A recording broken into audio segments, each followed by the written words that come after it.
Bismillahirrahmanirrahim. Assalamualaikum warahmatullahi wabarakatuh. Perkenalkan, nama saya Denis Ali Arizki.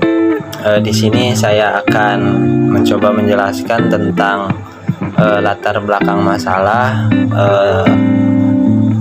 Video ini dibuat untuk memenuhi tugas presentasi mata kuliah metodologi penelitian Al-Quran dan Tafsir. Nah, kebetulan saya kebagian untuk menjelaskan latar belakang masalah dalam sebuah metode penelitian. Mungkin langsung saja ya. Di sini ada beberapa poin tentang latar belakang masalah yang ingin kami jelaskan. Ada 6 poin yang ingin kami jelaskan. Pertama, langsung saja. Pertama, terkait definisi latar belakang masalah. Nah, latar belakang masalah ini menurut pengertian yaitu suatu informasi yang disusun secara sistematis yang berkenaan dengan fenomena dan permasalahan-permasalahan yang menarik untuk diteliti. Akan tetapi permasalahan yang diteliti ini juga harus bisa ditindaklanjuti dengan penelitian. Adapun menurut Andrik Purwasito, latar belakang masalah ini setidaknya memuat hal-hal sebagai berikut. Yang pertama, faktor-faktor apa saja yang menjadi perhatian untuk dijadikan suatu latar belakang. Yang kedua, informasi kasus. Yang ketiga, tonggak problematik yang berisi berbagai persoalan yang akan dijawab dalam bab-bab selanjutnya, yaitu pembahasan. Kemudian poin yang kedua yaitu ciri-ciri dan struktur latar belakang masalah. Latar belakang ini memuat ciri-ciri sebagai berikut.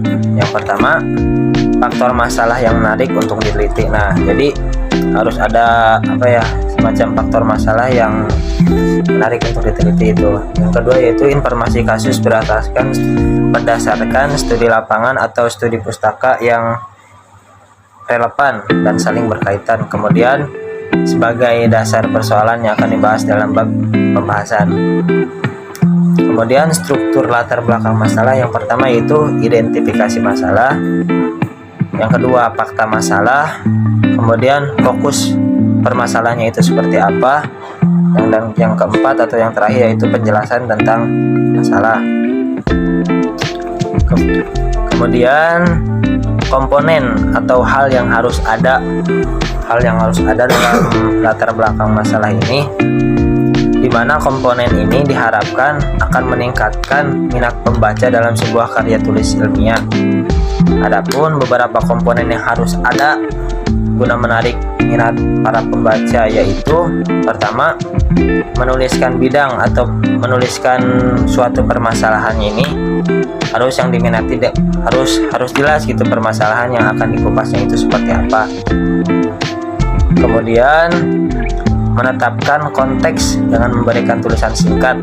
Nah, tulisannya itu harus singkat dari bahan literatur yang terpercaya gitu. Kalau misal kita mencarinya dari buku-buku seperti itu.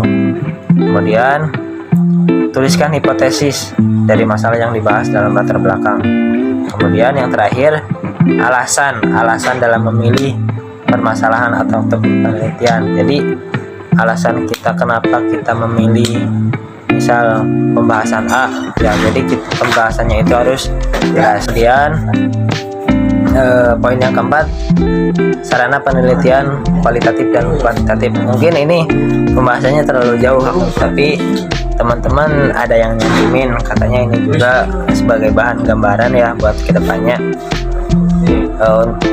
Mengenai penelitian kualitatif dan kuantitatif, mungkin saya hanya akan menjelaskan tentang pengertiannya saja, dan untuk lebih berkembangnya mungkin nanti akan dibahas oleh kelompok-kelompok selanjutnya. Adapun penelitian kualitatif yaitu penelitian yang mempunyai sifat deskriptif. Nah, penelitian ini lebih cenderung menggunakan analisis. Dalam penelitian ini proses dan makna lebih banyak ditonjolkan dengan menggunakan landasan teori.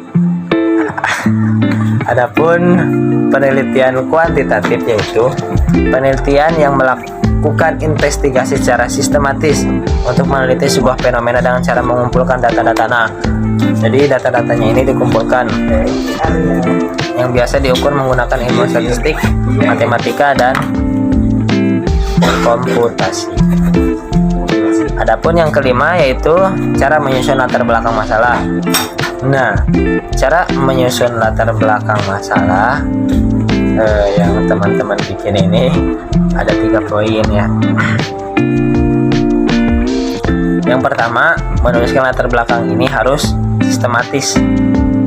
Artinya harus apa ya, runtut gitu, jangan acak, apalagi membahas tema. Sehingga nantinya kalau misal kita membuat latar belakang secara acak atau tidak sistematis, maka akan membuat para pembaca kebingungan. Seharusnya A dulu, ini langsung loncat ke Z gitu. Bahasanya itu harus ya teratur lah gitu. Kemudian yang kedua yaitu jangan menulis secara ambigu. Maksudnya dalam menjelaskan topik itu jangan setengah-tengah. Nah, untuk menghindari hal ini, sebelum membuat latar belakang, posisikan terlebih dahulu sebagai seorang pembaca yang belum paham sama sekali tentang topik penulisan. Maka akan muncul perhatian yang mendalam mengenai penyusunan latar belakang tersebut. Dan yang terakhir yaitu pusatkan tema yang akan dibahas. Pokoknya kita itu jangan ngalir ngidur lah, kalau bahasa Sundanya gitu. Jadi jangan membahas topik yang tidak relevan dengan penelitian. Fokuskan pada aspek-aspek penting dalam penelitian seperti tulis perbedaan atau kesenjangan yang ada dengan literatur sebelumnya atau penelitian terdahulu, seperti itu. Tuliskan hal-hal baru yang akan dibahas dalam penelitian kita yang terbaru gitu.